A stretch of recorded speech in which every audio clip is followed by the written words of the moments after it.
Halo teman-teman, kenalin aku Bernard Alvaro dari Robotika ITS, dan di sini aku bakal ngejelasin 3 materi tambahan dari materi sebelumnya, yaitu mengenai loop, array, dan function.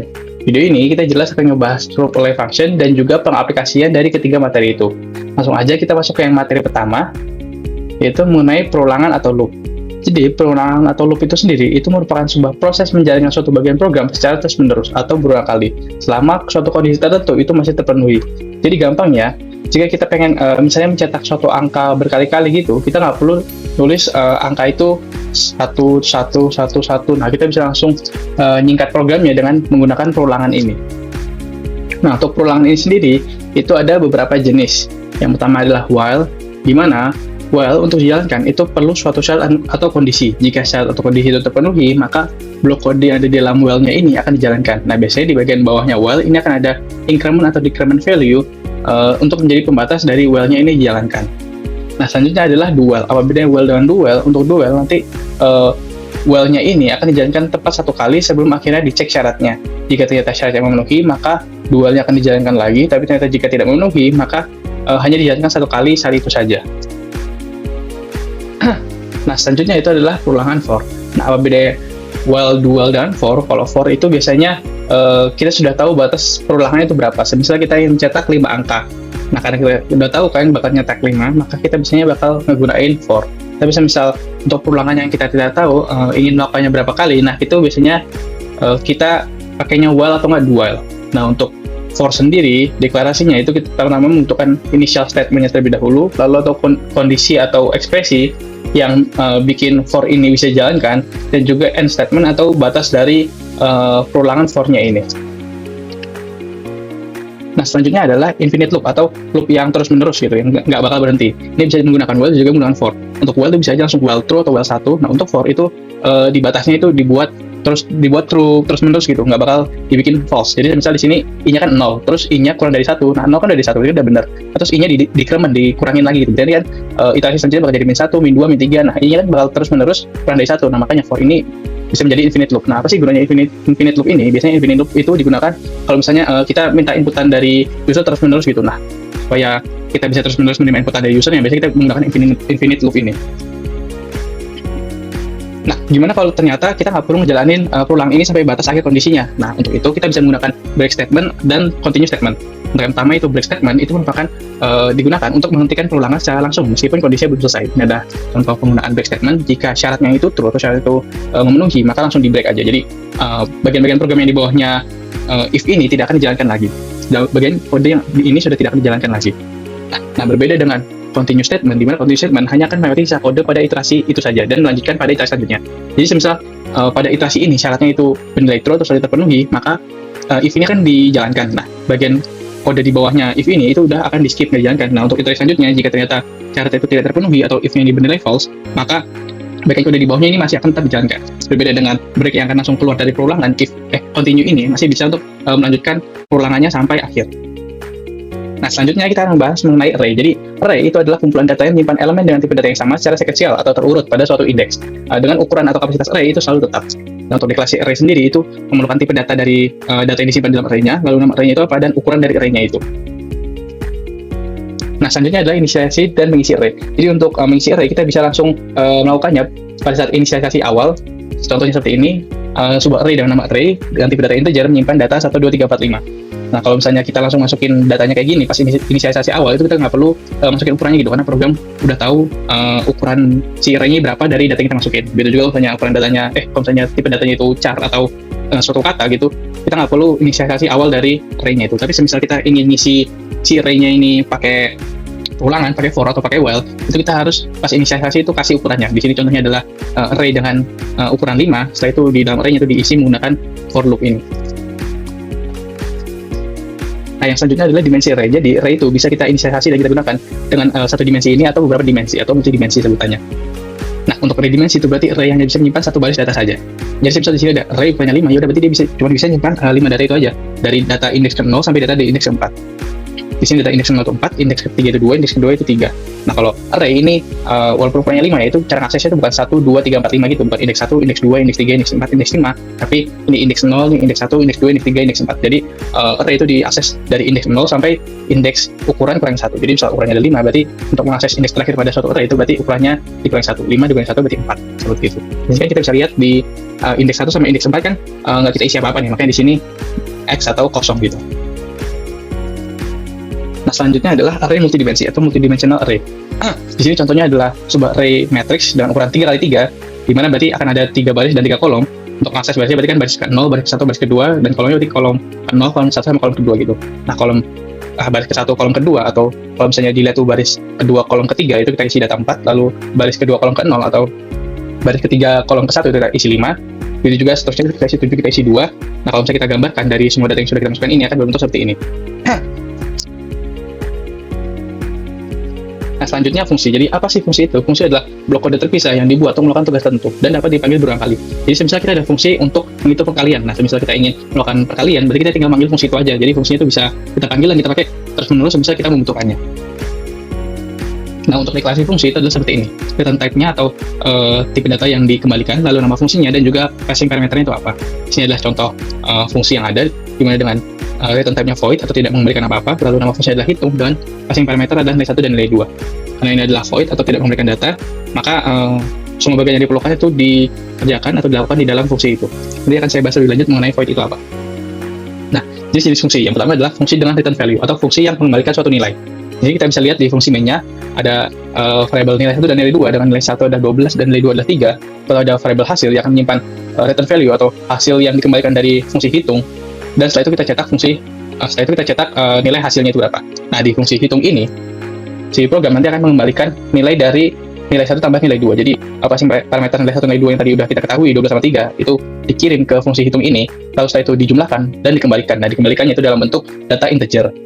Nah, data integer ini nanti bakal disimpan ke dalam variabel hasil ini. Nanti dari variabel hasil bakal dicetak. Kurang lebih gitu. Jadi dari si fungsi yang kita panggil itu mengembalikan suatu nilai. Nah, selanjutnya adalah fungsi yang tidak mengembalikan nilai atau fungsi tanpa return value. Di sini kurang lebih sama untuk fungsi mainnya, variabel nilai 1, nilai 2 dengan nilai 12 dan 3, lalu memanggil fungsi hitungnya itu. Nah, di fungsi hitungnya ini sedikit berbeda karena tipe return type-nya ini adalah void, bukan integer, bukan bool, bukan char dan lain sebagainya, tapi void atau tidak mengembalikan nilai apa-apa. Jadi semisal tipe datanya itu adalah void, maka semua yang dilakukan di fungsi ini, semua perhitungan dilakukan di fungsi ini, itu tidak bisa dikembalikan ke fungsi mainnya. Jadi semisal kita perlu untuk mencetak nilai hasil penjumlahannya, maka kita harus melakukan pencetakan nilai penjumlahannya itu di dalam fungsinya itu. Jadi kita nggak bisa nyetak di fungsi main lagi kayak tadi, kita harus mencarikan semua yang kita butuhkan di dalam fungsi hitungnya ini. Jadi semisal nilai 1 nilai 2, ini nanti kan kita ketemu nih nilainya adalah 15 gitu ya. Nah, 15 ini udah nggak bisa kita kirim ke fungsi main lagi karena ini kan tipe datanya void atau tidak memberikan nilai. Kalau misalnya kita tidak menggunakan variabel global, ya udah kita kalau saya mau cetak nilai hasilnya, kita harus cetak di dalam fungsi hitung yang kita buat ini. Jadi begitu. Nah, selanjutnya adalah fungsi overload. Jadi fungsi overload ini adalah fungsi dengan tipe data yang sama tapi memiliki passing parameter yang berbeda. Jadi kita bisa lihat fungsi cetak yang pertama memiliki passing parameter input dengan tipe data integer, sementara fungsi cetak yang kedua memiliki passing parameter input dengan tipe data string. Nah, semisal cara kita untuk mengakses fungsi-fungsi ini itu tergantung dari passing parameter yang kita berikan gitu. Semisal di sini 1, di sini 2 gitu ya, maka misalnya kita berikan passing parameter 2, jelas akan mengakses fungsi yang kedua ini. Tapi kan dari sisi beda tipe data, berarti untuk mengakses salah satu dari kedua fungsi ini tinggal kita bedakan tipe datanya aja. Di sini di fungsi mainnya kita lihat kita memanggil fungsi cetak 2 kali dengan yang pertama itu passing parameternya angka 40, dan yang kedua itu passing parameternya adalah kata halo. Nah, karena yang pertama adalah berupa angka 40, berarti kan jelas ini integer, maka masuk ke yang fungsi cetak yang pertama. Nah, semisal passing parameter adalah kata halo ini, berarti ini kan berupa string, maka masuk ke fungsi cetak yang ada di kedua ini. Kurang lebih begitu. Nah, selanjutnya adalah fungsi rekursif. Jadi fungsi rekursif adalah fungsi yang memanggil dirinya sendiri untuk menyelesaikan masalah secara bertahap, dimulai dari recursive case hingga mencapai base case-nya. Atau base case sendiri adalah kondisi berhenti yang mencegah pemanggilan terus-menerus. Jadi gampang ya, fungsi rekursif ini adalah fungsi yang memanggil dirinya sendiri. Nah, memanggil dirinya sendiri sampai kapan? Sampai menyentuh si base case-nya ini. Jadi di sini ada contoh fungsi rekursif, di mana jika inputnya itu bernilai 0, maka akan memberikan nilai 0. Jika inputnya bernilai 1, akan memberikan 1. Tapi semisal inputannya itu bukan nilainya 0 atau 1, maka masuk ke else-nya ini. Nah, else-nya ini adalah recursive. Di mana recursive case akan memanggil fungsinya lagi terus-menerus, memanggil dirinya sendiri terus-menerus hingga menemukan si base case-nya itu tadi. Dengan passing parameternya jelas berbeda. Jadi contohnya di fungsi main itu inputnya 5 atau passing parameter itu nilainya 5, lalu memanggil si fungsi rekursif itu sendiri, 5 kan nanti masuk ke sini. 5 apakah 5 sama 0 kan nggak memenuhi 2 ini. Masuk ke else-nya ini, di else-nya ini berarti akan memanggil rekursif untuk input 4 dan rekursif untuk input 3. Nanti rekursif input 4 akan ke sini. Nah, ke sini kan pas masuk kan belum memenuhi 2 syarat ini ya, berarti kan ke else-nya lagi. 4 berarti nanti manggil rekursif 3 sama rekursif 2. Nah, rekursif 3 nanti kan belum memenuhi, berarti kan panggil rekursif 2 sama rekursif 1. Nah, rekursif 1 kan udah ada tuh nilainya 1. Nah, tapi kan rekursif 2 nya kan belum ada. Nah, rekursif 2 nya nanti bakal masuk lagi ke sini dengan manggil si rekursif 1 sama rekursif 0. Nah, rekursif 0 sama 1 kan pas udah ada di fungsinya sebagai base case, yaitu nilainya 0 sama 1. Berarti rekursif 2 itu nilainya 0 tambah 1 itu 1. Lalu setelah itu rekursif 2 ditambah rekursif 1, yang dimana rekursif 1 adalah 1 tambah 1 itu kan 2, berarti rekursif 3 itu nilainya 2. Lalu setelah itu rekursif 3 ditambah rekursif 2, berarti rekursif 2 itu nilainya 1 dan rekursif 3 itu nilainya 2, berarti kan 3, berarti kan rekursif 4 itu nilainya 3. Nah, terus rekursif 4 tambah rekursif 3 yaitu 3 ditambah 2, berarti rekursif 5 itu nilainya 5. Nah, ini kalau misalnya si outnya ini kalau misalnya kita buat, kalau misalnya kita lihat nanti nilainya bakalan 5. Nah, seperti itu. Nah, itu dia ketiga pembahasan materi yang udah aku lakuin.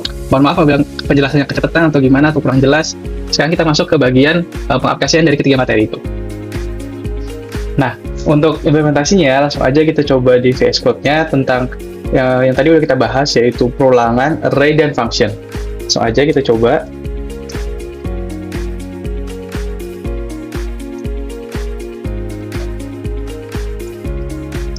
Kita coba dari yang perulangan terlebih dahulu, misal kita minta inputan gitu ya. Nah, misalnya kita pengen bikin program yang bisa menghitung mundur dari inputan yang kita berikan gitu, dengan while perhitungannya itu sampai 1 aja, nggak nyampe 0. Nah, udah kita gini aja berarti out. Nah, ini misal kita run, so kita pengen hitung mundur dari 5 gitu, itu kan 5, 4, 3, 2, 1. Nah, ini misal kita kasih 1 enter gitu, terus di sebelumnya ini kita kasih kata-kata hitung mundur gitu, mundur dimulai. Nah, kayak gini. Terus misalnya kita run lagi, misalnya dari 10, 9, 8, 7, 6, 5, 4, 3, 2, 1. Nah, kurang lebih seperti itu penggunaan dari while. Semisal syarat yang terpenuhi, di mana n-nya itu lebih dari 0, maka while ini akan berjalan, di mana while-nya ini akan mencetak nilai dan enter gitu, turun ke bawah 1. Dan misal nggak memenuhi syarat, misalnya inputannya kan n lebih dari 0, misalnya kita inputannya min 2 gitu, nah nggak akan kecetak yang di dalam while-nya ini. Tapi misalnya kita menggunakan dual gitu ya, ini tinggal kita copy aja. Nah, misal seperti ini, kita rapiin dikit. Misalnya ini kita run. So, tadi kan inputan min 2 kan nggak kecetak apa-apa ya. Sebenarnya sekarang inputan kita juga min 2. Nah, bakal kecetak 1 kali, yaitu min 2-nya itu sendiri. Baru setelah itu dicek di syaratnya apakah syaratnya itu memenuhi lagi. Kalau misalnya memenuhi lagi, maka do-nya kan dijalanin lagi. Tapi kan syaratnya ini kan n-nya lebih dari 0, sedangkan kita masukin n-nya itu min 2, berarti kan si syaratnya nggak terpenuhi, maka si dual cuma dijalankan tepat 1 kali saat programnya dipanggil, saat programnya dijalankan. Sekarang kita coba untuk yang for. Untuk yang for kita coba mencetak bintang dari inputannya gitu ya. Kita bikin dulu inisialisasi initial statementnya, terus syaratnya kita mulai dari 1.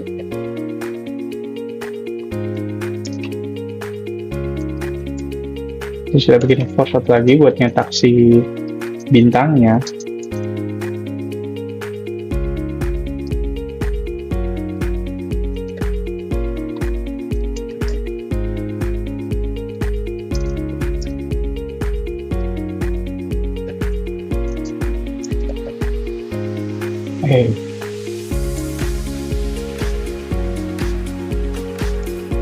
Kasih enternya di sini. Ini misalnya kita run, misalnya kita pengen nyetak 5 bintang gitu. Nah,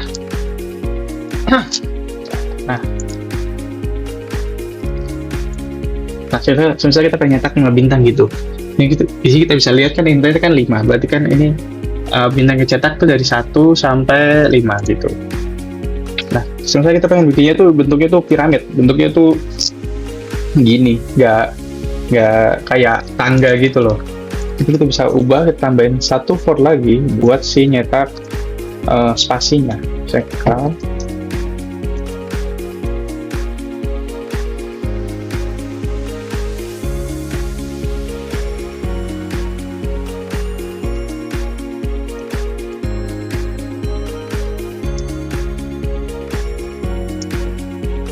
Nah, kita tambahin satu for lagi, yang dimana for ini bakal nyetak si kasarnya spasinya buat ngetengahin mereka gitu, ngetengahin para bintang-bintang ini nanti dicetak.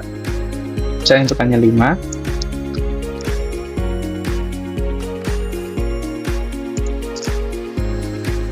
Oh iya, bentar, apa ini? Ininya syaratnya diganti 2 itu. Nah, misalnya kita pengen biar bentuknya piramid gitu. Tadi kan awalnya bentuknya gini ya, bentuknya kayak tangga tapi dari kanan gitu. Nah, tadi aku nyoba atau salah, bentuknya jadi tangga dari kiri. Nah, ini bentuk yang benernya kayak gini. Nah, jadi mereka dari yang setengah ini tambah yang setengah ini digabungin jadi satu kayak gini. Pakai ini for satu lagi buat nyetak si backspace-nya ini, spasinya ini. Ini kalau misalnya kita ganti pakai ini ya, pakai apa? Underscore, biar lebih kelihatan proses kayak gimana, itu bakalan kayak gini. Jadi di underscore sebanyak 4 kali dulu buat yang iterasi pertama atau bintang pertama, baru nyetak bintangnya. Terus di iterasi kedua di underscore 3 kali, iterasi ketiga di underscore 2 kali, di iterasi keempat di underscore sekali, kayak gitu. Buat dia mereka kayak seakan-akan ngebentuk piramid dan ada di tengah gitu. Lalu lanjut untuk array, semisal ada array angka gitu ya, array dengan ini bisa. Terus kita pengen masukin si array-nya ini sama suatu angka. Angkanya berupa inputan kita juga.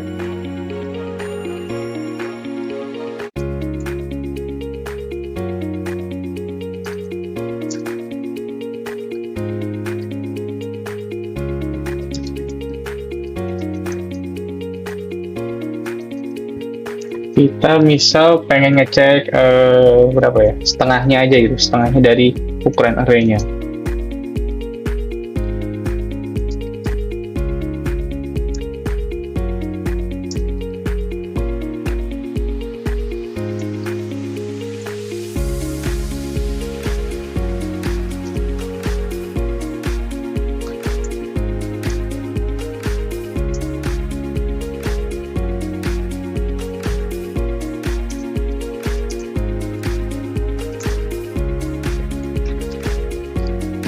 Nah, program ini semisal kita jalanin ya.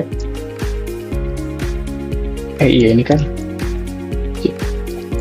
Nah, misalnya kita coba run. Minta ukuran, misalnya ukurannya 5 gitu array-nya. Terus kita masukin 1, 2, 3, 4, 5. Terus kita misalnya pengen ngecek di indeks ke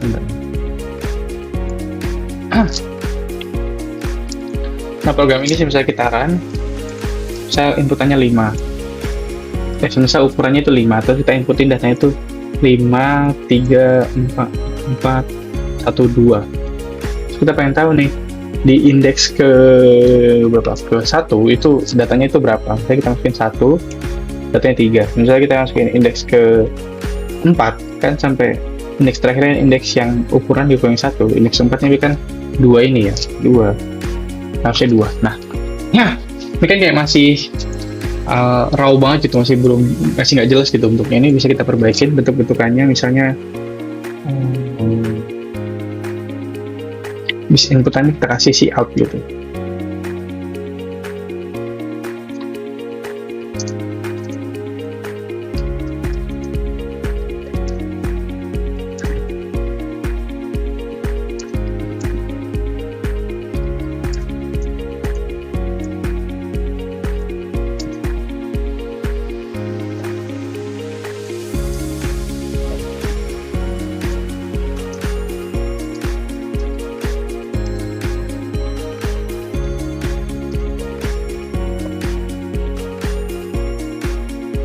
Nah, misalnya kayak gini ya. Bisa kita run lagi.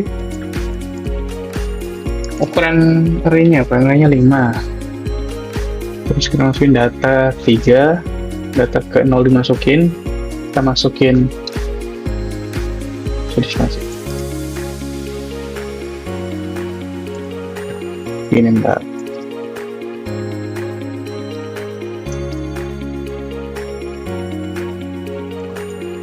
Ini buat nyetaknya aja biar gampang. Nah, gini. Bisa kita run ulang gitu. Ukurannya 5, data pertamanya 3, data keduanya 2, data ke harusnya ini 2 C.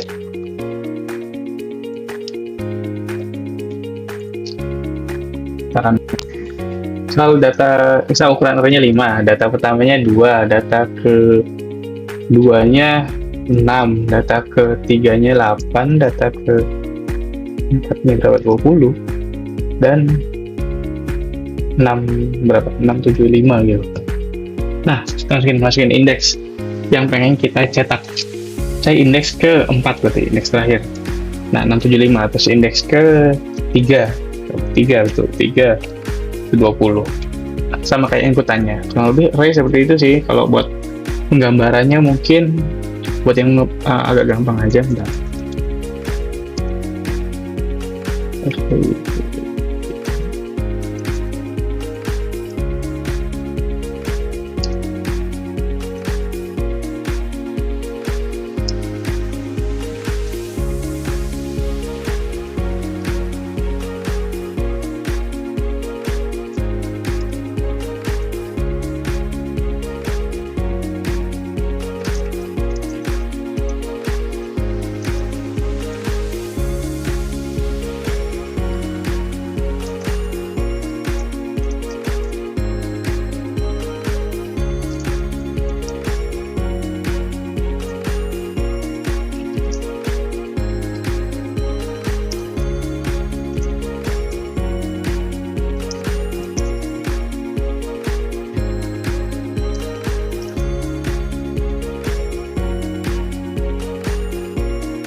Nah, misal kayak gini nih. Ini berarti kan kalau kita gambarin ya, ini berarti kan indeks ke 0, ini indeks ke 0, ini indeks ke 1, ini indeks ke 2, ini indeks ke 3, ini indeks ke 4 gitu ya.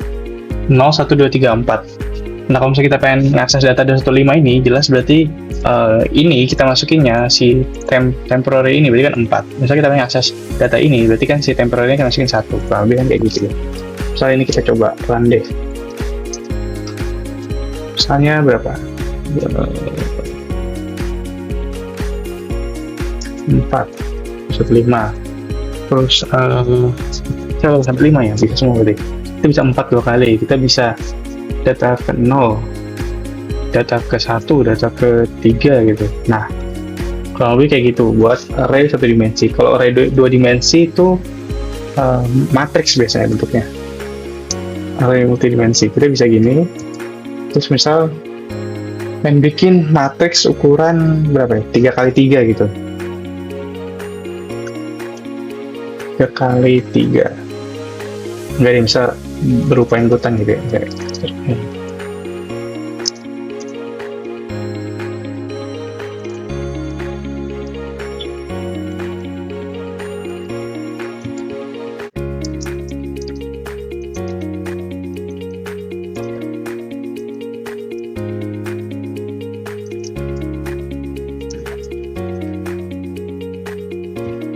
Misalnya baris sama kolom si array multidimensinya ini beda gitu, nilainya berapa. Ini bisa kita buat kayak gini.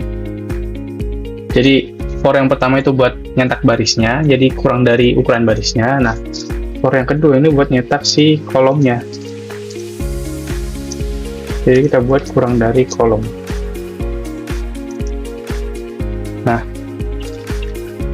Nah, misal kita pengen dia bisa nge-generate data sendiri gitu. Kita nggak perlu bikin datanya, kita nggak perlu masukin data, kita bisa aja langsung cout, terus doain aja. Nanti di for yang kedua biar bentuknya kayak matrix, kita kasih end of line. Nah ini semisal di run ya, nah ini semisal di run, ini ukuran matriksnya adalah 3 kali 2. Oh iya, harusnya dikasih spasi. Ini hasilnya 1, 2, 1, 2, 3, 4, 5, 6. Harusnya itu gitu, cuman ini aku kasih spasi, bentar. Nah, ini misal ukuran ulang 3 kali 2. Nah, kalau lebih kayak gini, misalnya kita pengen bikin matriks 3 kali 3 gitu. Nah, terus gini, misalnya kita pengen bikin matriks 4 kali 5. Nah, kurang lebih kayak gitu untuk untuk array multidimensi. Nah, selanjutnya adalah fungsi. Untuk fungsi kurang lebih gampang aja sih, fungsi mah kayak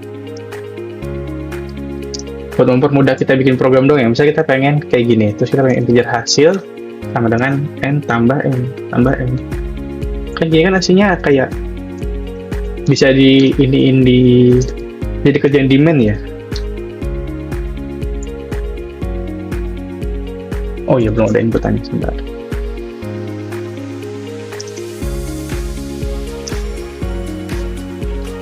Nah, misal kita pengen tahu nilai dari 1 tambah 2 gitu. Nah, kan 3. Nah, kan hasilnya bisa aja kita selesaiin ini di main. Tapi kalau misalnya kalian udah bikin program yang gede banget, yang project besar-besaran, itu biasanya nggak bakal cukup, nggak bakal nggak bakal kuat programnya gitu untuk di run semuanya di main. Makanya kita perlu untuk membuat fungsi. Jadi bisa aja ini kita hapus dua ini, nggak usah dihapus, kita bikin fungsinya dulu. Misalnya integer hitung gitu, dengan passing parameter adalah nilai n sama nilai m. Nah, di sini nanti bakal ada integer jumlah. Nah, jumlah itu ngitung nilai n sama m yang dijumlahkan. Terus kita kembalikan deh nilai si jumlah yang udah jumlahkan, nilai jumlah yang udah dihitung. Ini kita ganti menjadi untuk memanggil si fungsinya hitung m. Nah, ini misal kita inputin lagi ya, 1 tambah 2 ya, 1 tambah 2, nanti nilainya tetap 3. Nah, kita juga bisa nggak perlu pakai variabel gini, jadi kita langsung aja return n tambah m. Jadi nanti nilai ini dikembalikan oleh fungsi jumlah, jadi nanti nilai yang dikembalikan oleh fungsi hitung ini nanti bakalan si hasil penjumlahannya itu, nggak yang disimpan pakai variabel-variabel. Saya kira tahu 5 tambah 4 itu kan 9. Nah, bisa juga kita nggak usah manggil di mainnya lagi. Kita tetap perlu manggil di main, tapi kita nggak usah ngapa-ngapain di main lagi. Misalnya kita pengen manggil langsung hitung aja gitu, hitung n, m. Nah, ini kita ganti tipe datanya void atau yang tidak akan mengembalikan nilai. Jadi misalnya kita pengen tahu hasil penjumlahannya, ya udah kita harus ngitung sendiri.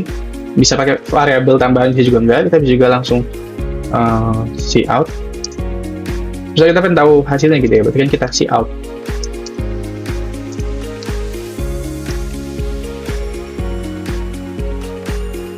Misal 8 tambah 5, nah kan 13. Nah, kita bisa kayak gitu, jadi kita nggak perlu ngapa-ngapain lagi di fungsi mainnya, kita langsung panggil si fungsi, nanti si fungsi langsung bekerja, lebih gitu. Nah, buat fungsi rekursif, jadi datanya jelas nggak boleh void, karena kita bakal ngembaliin nilai base case-nya ya kan. Nah, untuk fungsi void tuh paling gampangnya kita bikin faktorial mungkin. Jadi sini kita ganti jadi faktorial. Faktorial butuh satu nilai aja.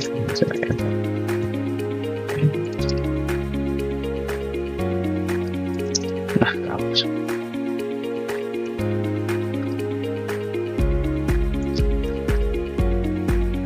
Nah, tadi kan fungsi rekursif kan perlu base case sama perlu recursive case-nya.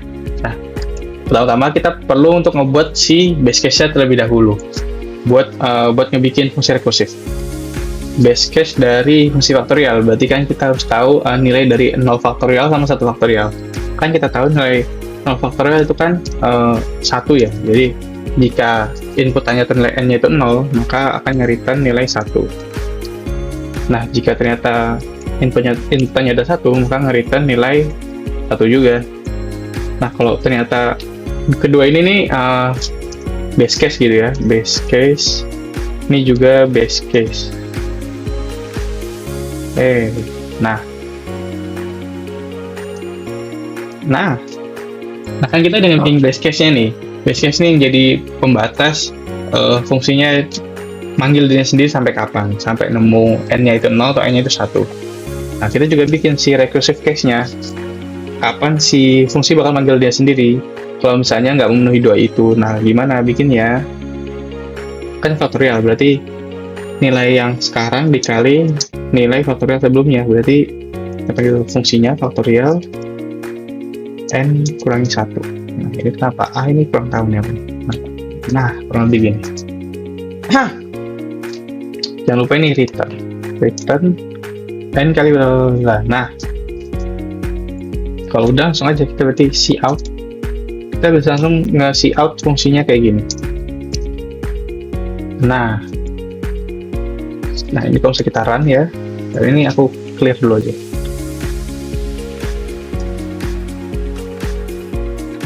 Nah, dan kita run ulang.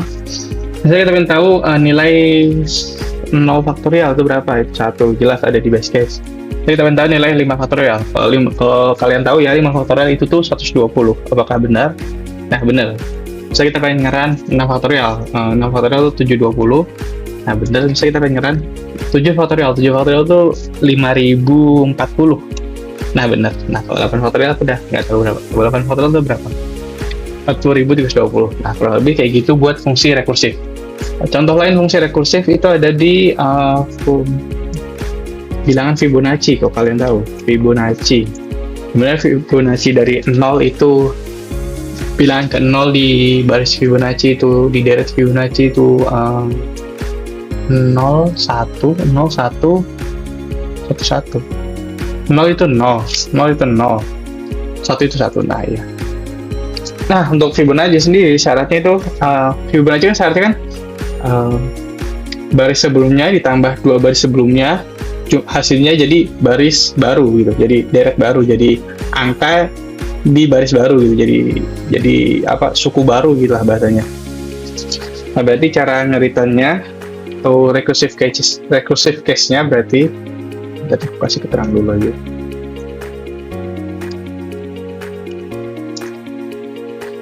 Return Fibonacci, berarti Fibonacci satu baris sebelumnya ditambah Fibonacci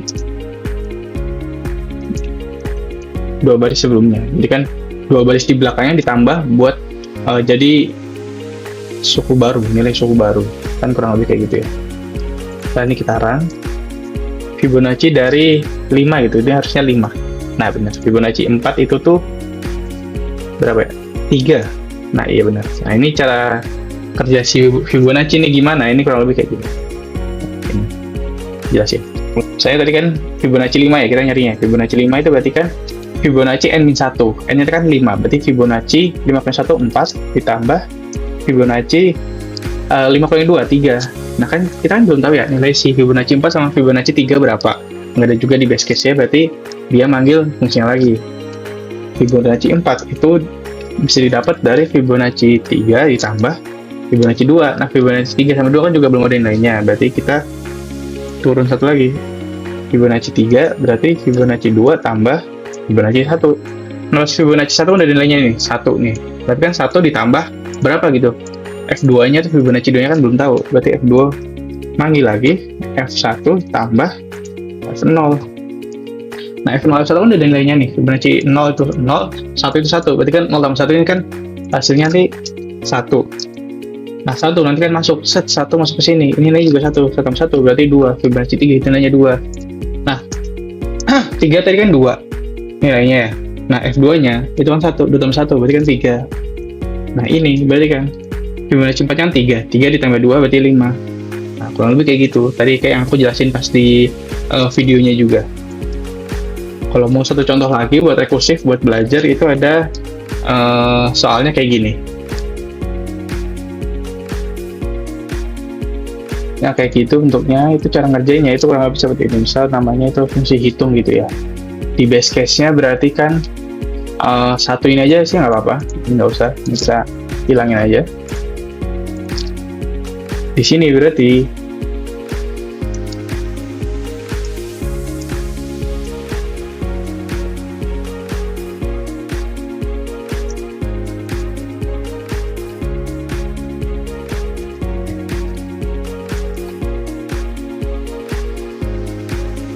nah kurang lebih kayak gini penyelesaiannya dari soal itu. 5 benar sih 55. 4 30. Nah iya. Jadi cara penyelesaian soal itu diminta, misalnya baris pertama itu kan 1 gitu ya hasilnya. 1 tuh dari satu kali 1 ditambah sama nilai sebelumnya. Nah buat nilai suku kedua itu kan 5. Nah 5 itu dari nilai suku kedua, berarti 2-nya kita kodatin, 2 kali 2 4 ditambah nilai sebelumnya yaitu 1. 4 tambah 1 kan 5. Nah buat yang baris ketiga yang 14 itu tuh dari 3 kuadrat 9 ditambah nilai sebelumnya itu 5, jadi 9 tambah 5 yaitu 14 gitu.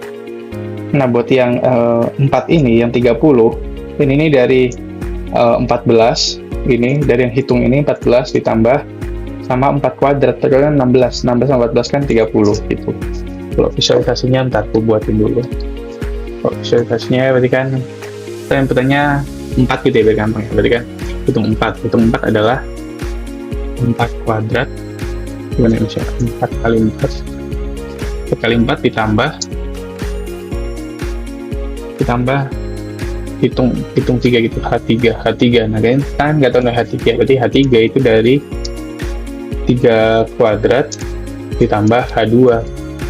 Nah H2 itu dari 2 kuadrat tambah H1. Nah H1 ini kan kita nggak tahu nilainya berapa ya. H1 kan kita udah tahu nilainya berapa. H1 itu berarti kan 1 gitu, berarti 1 nanti 1. Berarti kan nanti sama aja kayak 4 ditambah 1. Berarti kan nilainya 5. Nah 5 ini nanti masuk ke yang H2 sini, berarti kan 9 ditambah 5. Berarti kan ini 14. Nah terus buat yang ini berarti kan 4 kan 16 ditambah H3 14, dan nanti nilainya 30. Nah itu dia semua penjelasan dari aku, mulai dari perulangan atau loop, terus ke array, dan function ini yang paling terakhir. Nah kalau misalnya masih kurang jelas, bisa banget kalian tanyain ke IG kami di Tes Robotics. Sampai jumpa teman-teman.